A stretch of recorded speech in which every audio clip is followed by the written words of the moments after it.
Assalamualaikum warahmatullahi wabarakatuh. Pada kesempatan kali ini kami akan mempresentasikan tentang hasil laporan praktikum manajemen pemasaran dari restoran Olive Fried Chicken.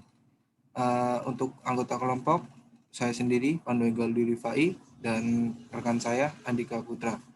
Untuk slide pertama akan dijelaskan oleh rekan saya terlebih dahulu. Yang pertama ada latar belakang. Persaingan dunia usaha sekarang ini semakin ketat, khususnya saat krisis global seperti ini ditambah dengan wabah COVID-19 yang terjadi hampir di seluruh dunia. Semua orang berlomba-lomba untuk tetap bertahan hidup di tengah pandemik ini.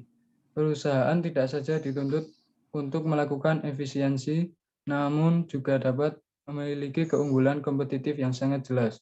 Usaha pelayanan makanan saat ini juga semakin berkembang fungsinya. Selain sebagai penyedia kebutuhan pokok manusia, juga berfungsi sebagai sarana refreshing dan berinteraksi dengan orang lain untuk dapat menghilangkan kejenuhan dari rutinitas sehari-hari. Konsumen sebagai pelanggan dalam memenuhi kebutuhan pokok tentu tidak akan membeli begitu saja, tetapi mereka akan mencari tempat makan bersih, enak, nyaman, harga bersaing, serta aspek terpenting yaitu pelayanan. Dengan demikian, para pengusaha pelayanan makanan berlomba-lomba serta berbenah diri agar tempat usahanya dicari oleh pelanggannya.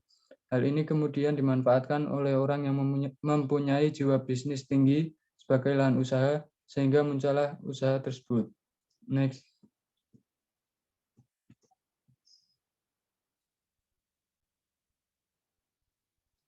Kemudian ada profil restoran Olive Chicken.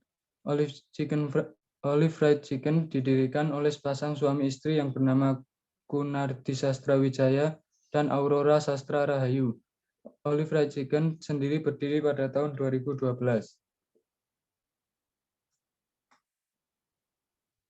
Pak Kunardi sendiri merupakan orang keturunan Tionghoa yang sudah terlatih hidup mandiri sejak kecil. Bahkan untuk mendapatkan penghasilan dirinya harus rela bekerja lebih dulu. Pada tahun 1993, saat dirinya pertama kali datang ke Jogja, ia pun langsung memiliki siasat agar bisa bertahan hidup di kota tersebut dengan cara membatasi pengeluarannya. Tak lebih dari Rp1.000 per hari, karena mungkin jika beliau tidak tinggal di Jogja, dengan pengeluarannya yang terbatas, mungkin saja Pak Kunardi sendiri akan terus merasa kelaparan setiap harinya. Hal inilah yang membuatnya sangat cinta dengan Yogyakarta dan menjadikan Olive Fried Chicken sebagai bentuk nyata rasa terima kasihnya untuk Yogyakarta. Kemudian ada bauran pemasaran restoran Olive Chicken. Yang pertama ada bauran produk. Pada bauran produk terdapat paket take away, dine-in, paket telur, dan ayam geprek. Selanjutnya ada bauran tempat. Bauran tempat yang kami pilih adalah di Jalan Demangan Baru, Catur Tunggal, Kecamatan Depok, Sleman. Yang ketiga bauran harga. Bauran harga yang ada di restoran Olive Chicken tersebut cukup bervariatif dan relatif terjangkau. Yang keempat bauran promosi. Bauran promosi yang dilakukan adalah dengan cara face to face atau mulut ke mulut para konsumen. Dengan kata lain, Olive Chicken tidak melakukan promosi kepada konsumen, namun konsumenlah yang melakukan promosi terhadap restoran.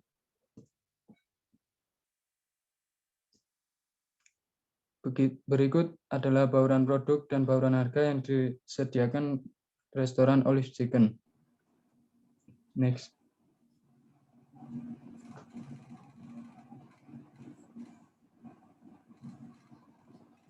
Kemudian ada tabel analisis kepuasan konsumen. Tabel di atas menunjukkan bahwa respon konsumen sangat puas untuk menu makanan dan puas untuk menu minuman. Next. Ya, selanjutnya akan saya lanjutkan. Ini ada tabel kepuasan lahan parkir. Di tabel di atas itu menunjukkan bahwa respon konsumen terhadap lahan parkir restoran Olive Chicken menunjukkan respon yang positif dengan hasil sangat puas. Kemudian ada tabel kepuasan tempat. Nah, di kepuasan tempat ini ada mencakup penilaian dari kebersihan ruangan, desain ruangan, suasana ruangan, dan lokasi rumah makan, serta kebersihan peralatan. dari rata-rata tanggapan konsumen terhadap tempat menunjukkan respon positif juga dari para konsumen, yaitu dengan hasil puas. Nah, berikut untuk analisis SWOT-nya. Untuk kekuatan, restoran Olive Chicken memiliki menu produk yang beraneka ragam, baik dari makanan maupun minuman. Harga produknya juga terjangkau. Terus lokasi restoran strategis karena berdekatan dengan wilayah kampus dan pemukiman warga. Terus untuk pelayanan karyawan Olive Chicken juga sangat baik. Namun, untuk kelemahannya, lahan parkir restoran Olive Chicken yang sangat sempit. Terus yang kedua ada suasana ruangan yang kurang sejuk. Terus desain restoran yang kurang menarik bagi para konsumen. Terus kurangnya fasilitas tempat ibadah. Yang kelima ada pembagian tugas karyawan yang kurang efektif. Untuk peluangnya sendiri itu ada perputaran konsumen sangat cepat karena berada di pusat kota. Yang kedua itu ada bantuan modal dari rekan bisnis dan laba keuntungan dari cabang restoran Olive Chicken yang lainnya. Untuk strateginya itu ada karena lokasi yang strategis serta bauran produk dan harga yang baik berdampak pada perputaran konsumen restoran yang akan mempengaruhi laba keuntungan restoran sendiri. Untuk strategi selanjutnya itu ada dalam membangun usaha restoran, tentu kenyamanan konsumen merupakan yang paling utama. Bantuan modal dari rekan bisnis Olive Chicken sendiri dapat dialihfungsikan untuk perbaikan atau penambahan fasilitas restoran supaya menjadi lebih baik. Nah, terus untuk ancamannya, di sini ada ancaman pembuatan laporan keuangan belum menggunakan software database akuntansi. Terus yang kedua, restoran pesaing selalu mengeluarkan varian produk baru dalam jangka waktu hitungan bulan. Terus ada strategi dan dari tantangannya. Ada bauran produk, harga, dan tempat restoran Olive Chicken dapat menjadi modal utama untuk mengalahkan restoran ayam pesaing. Terus yang kedua ada dengan adanya restoran pesaing yang berlomba membuat bauran produk ayam yang baru membuat persaingan lebih kompetitif sehingga akan menciptakan produk yang unik dan berkualitas. Terus untuk strategi selanjutnya itu ada pengolahan laporan keuangan menggunakan software database menjadi pertimbangan untuk pemilik restoran supaya pengelolaan keuangan lebih efektif sehingga jumlah pengeluaran dan pemasukan restoran lebih terperinci. Untuk strategi pengembangannya, yang pertama itu ada menjadikan media sosial sebagai sarana untuk melakukan bauran promosi seperti Instagram, Facebook, Twitter, TikTok, dan lain-lain. Yang kedua itu membuat varian menu produk yang sesuai dengan target pasar. Yang ketiga ada menjadikan suasana tempat makan menjadi lebih modern atau unik supaya dapat menarik perhatian konsumen tetap maupun pendatang. Terus ada memperhatikan kenyamanan konsumen dari segi pelayanan serta kesiapan dan kesopanan karyawan dalam melayani konsumen. Nah, berikut kesimpulan dan sarannya. Untuk kesimpulan, kami menyimpulkan bahwa mayoritas konsumen Olive Chicken berasal dari kelompok mahasiswa yang berdomisili di Yogyakarta. Kemudian dari hasil survei kami menggunakan Google Form, banyak responden yang memberikan respon positif pada restoran.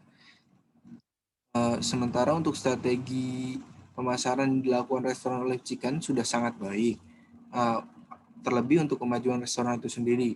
Nah, untuk saran dari penulis untuk pemilik restoran Olive Chicken, berharap supaya bauran promosi untuk restoran Olive Chicken lebih ditingkatkan lagi, supaya dapat dikenal di kalangan masyarakat yang luas. Kemudian, penulis juga berharap supaya pemilik restoran lebih berinovatif untuk pengeluaran produk menu makanan dan minuman. Berikut lampiran dari hasil praktikum kami. Terima kasih. Mohon maaf bila ada salah kata atau kekurangan dalam presentasi kami. Kurang lebihnya mohon maaf. Wassalamualaikum warahmatullahi wabarakatuh.